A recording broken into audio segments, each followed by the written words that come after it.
Hello, my name is Anonymous. I am here to share my childhood diary with you. I was given this diary by my grandmother when I was 6 years old.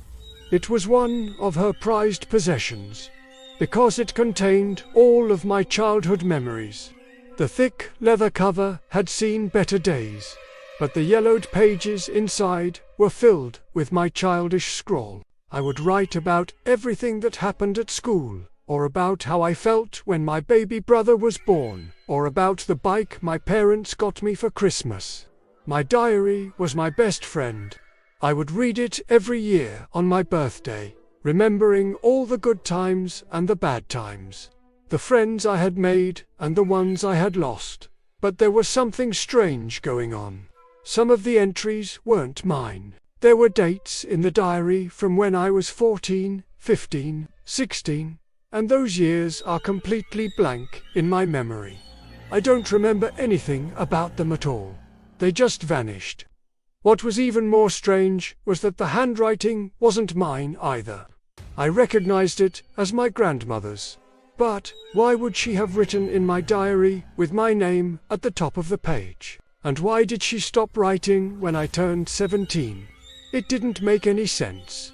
I asked her about it one day when I was home for Christmas.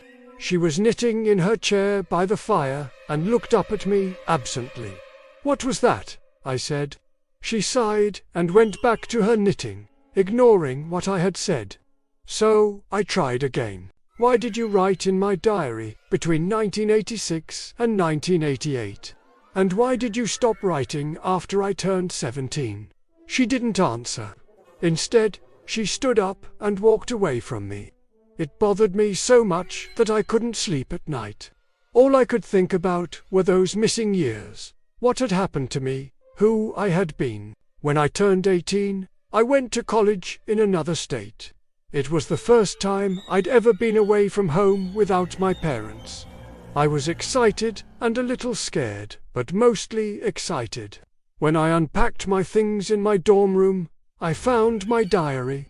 It was the first time I'd seen it in a year. I opened it up and started reading. That's when I found the most recent entry. It was dated the day I left for college. The last thing I remembered was sitting in my room at home, listening to my favorite band and writing down my hopes and dreams for the future. I had no idea why, but I felt compelled to keep writing.